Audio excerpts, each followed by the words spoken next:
Knock, knock. Who's there? It's actually, don't answer the door. You know why? You see, knock, knock jokes are told in a suburban context and therefore disrespectful to people living in urban areas, particularly the inner cities. That's why knock, knock jokes are racist. And so are you. Now, that's obviously an exaggeration, but to me, that seems to be the narrative of today's 2018 social justice warrior liberal. And that's why I am walking away. Now, for those of you who don't know what the walk away movement is, it's an online movement started by Russian bots in order to undermine the 2018 midterm election. Actually, no, that's not what it is. It's a grassroots movement started out through social media by people who typically affiliate with the Democratic Party, vote for them, volunteer with them, or at least have liberal viewpoints. And that was me. I'm not a Democrat, but definitely left-leaning. In the year 2000, I was part of the Ralph Nader campaign. I campaigned for Nader. And in 2000, I was a liberal. And I still am. By 2000 standards, I'm still a 2000 liberal. I believe in clean, renewable energy. I believe in putting a stop to corporate bailouts, what Ralph Nader would call corporate welfare. I still don't believe in unilateral interventionist foreign policy, starting wars that cost us trillions of dollars. That used to be a liberal. Apparently, conservatives feel that way too now.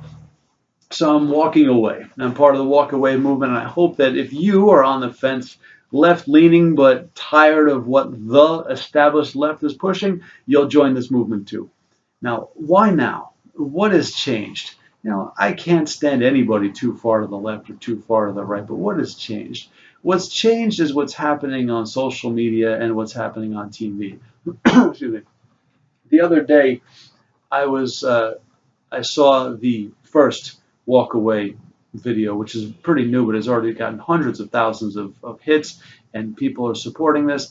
I was so taken aback by that. What I did is I put a link on my Facebook page to the song Walk Away, Renee by the Four Tops. Great song. I put it on there, and then I looked at showed up at the top of my news feed.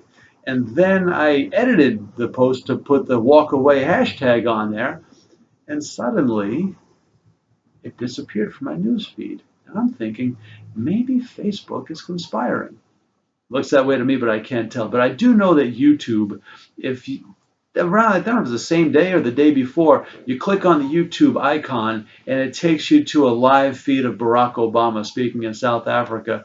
I had the great displeasure of, for the first time in my life, seeing a bad Obama speech. He's so shaken up by the fact that a Republican is popular. Even his speeches aren't good anymore, and that's saying a lot.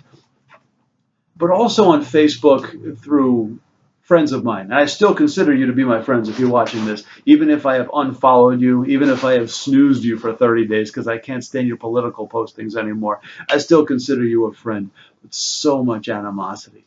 Everybody's an expert on foreign intelligence and saying the Russians are undermining our elections. And there's also this stuff with Sarah Sanders being kicked out of a restaurant just for being who she was with her family and supporting it because of who she is. And the amount of personal attacks, and coupled with the 4th of July just happening a couple weeks ago, and I live overseas now, so the 4th of July means so much to me, and I go on and I want to see fireworks, and I want to see Patriots, and I want to hear the Star-Spangled Banner, and we can criticize America tomorrow, or I'm just seeing all this horrible stuff said about America. Meanwhile, here in Peru, everybody's wishing me a happy Independence Day.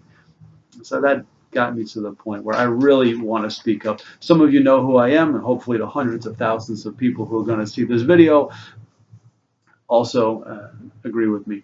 But what has gone on in the media, beyond just social media? Now, I was a journalist once upon a time, and never reached the heights of the worldwide or nationally televised, but I do know one thing, is that a President Hillary Clinton is a great human interest story, a woman president, former First Lady. Not only that, but the cable news networks have decades and decades of Hillary Clinton footage from as far back as the 80s, maybe even the 70s, that they can show on reruns. So a President Hillary Clinton equals ratings. So for no other reason, that's what they want to see. And the celebrities have jumped on the bandwagon too, and talked enough about the Kathy Griffin thing, holding a severed Donald Trump's head, not a real one, holding Donald Trump's head like it should be severed, endorsing what the terrorists are doing in the Middle East, severing people's heads, and then George Lopez urinating on the star on the Walk of Fame, pretending to do it is funny, but you're pissing on public property. You're not spreading a message of any kind. And there's that other actor, I don't remember his name, nor do I care, advocating that people do horrible things to Donald Trump's son. It's time for people who have a rational sense about themselves to speak up, and that's me. That's me. That's us. I want to be part of this movement. I've been watching these videos the last couple of days. I've been so taken aback by people who seem like they're so angry about what's happening, but so matter of fact. And I know my video is not the best video out there. Certainly not the best video quality. I don't know where you people are getting your equipment, but I want to know. But about Donald Trump, he is not exactly a hero of mine, but he is the leader of this movement. Even if he didn't start it, even if he's not part of it, he's still the leader, because Donald Trump is the one who exposed a lot of things. First of all, the intolerance of the Republican Party is gone. Now, President Bush himself didn't push an intolerance narrative, but he was an evangelical, and he pushed that. He brought all the evangelicals with him. Now, Donald Trump has Sean Hannity behind him, but even Sean Hannity is not talking the moral majority anymore. He's not talking about Jerry Falwell. He's simply talking about jobs. He's talking about the economy. And he's even talking about the economy as African-American employment, Hispanic employment. All of a sudden, the Republicans and even the far-right loonies are the ones pushing this narrative of equality. And when nobody wins unless everybody wins. It's a drastic change that a few years ago you had to be a screaming liberal Democrat to believe. And now the Republicans are taking that and left the Democrats with these far left people who just want to accuse the president of conspiring with Russia. If you have some intel, show us the intel. But you've got nothing. We know that. But this is personal for me, because on election night, now I didn't support Trump or Clinton. I supported Gary Johnson, and I wanted him to be the president, and that wasn't going to happen. But on election night, a Facebook friend of mine, who's no longer a Facebook friend, no longer a friend, no longer anybody to me, posted something: if Donald Trump wins the election, the Ku Klux Klan is going to take over the country. And so I responded, I thought it was a joke. And if Hillary wins? And he wrote back with some scathing, nasty, foul stuff about calling me we knew each other in high school. You were a dirtbag, and I guess I had long hair and listened to heavy metal. I guess I still listen to heavy metal. As far as the other thing, I really don't have a choice anymore. But I would if I could.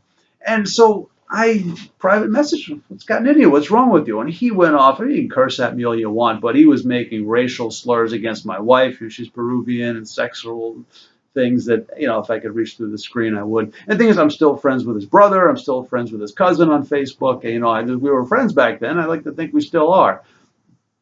But it got so personal with me that the left wing is so intolerant. Meanwhile, the right is closer to center than ever. That I think it's time that those who identify as liberals ought to at least walk away from the Democrat Party until they can put out a candidate who doesn't push this anti-Trump nonsense. And there's never Trumpers and all these people who just want to get themselves out there.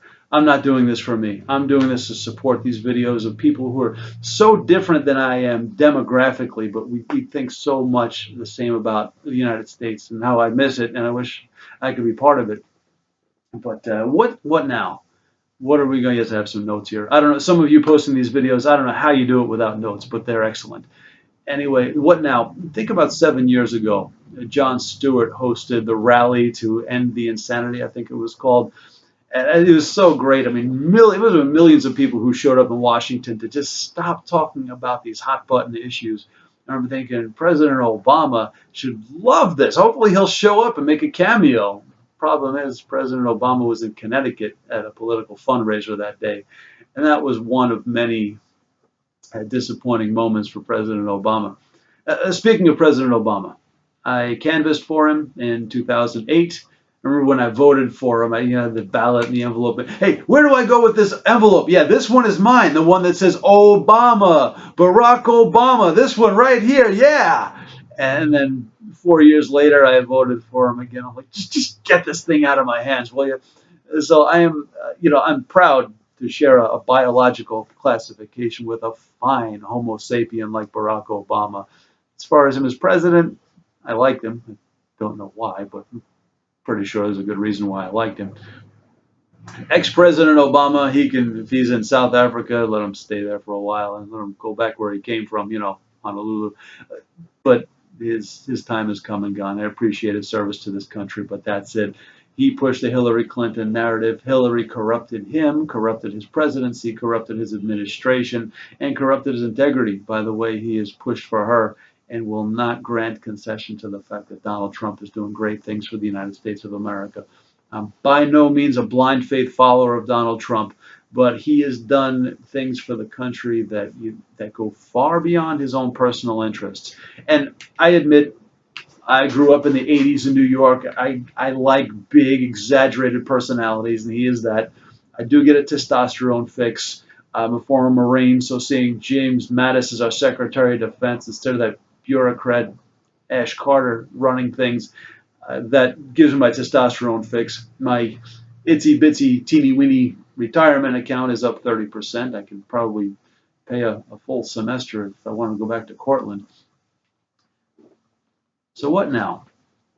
If I've made it so far. I've redone this video so many times. What to do now? I really don't know, but please keep watching these videos, whether it's mine or these others, the stories that are being told. And get such a much different perspective on America that I hope that this opens the dialogue so that being an American no longer means being liberal or conservative, red state or blue state. I remember hearing a great speech about that. I hope we, as the walkaway movement, could be the ones to tell the people, yes, we can, and we'll make America great again.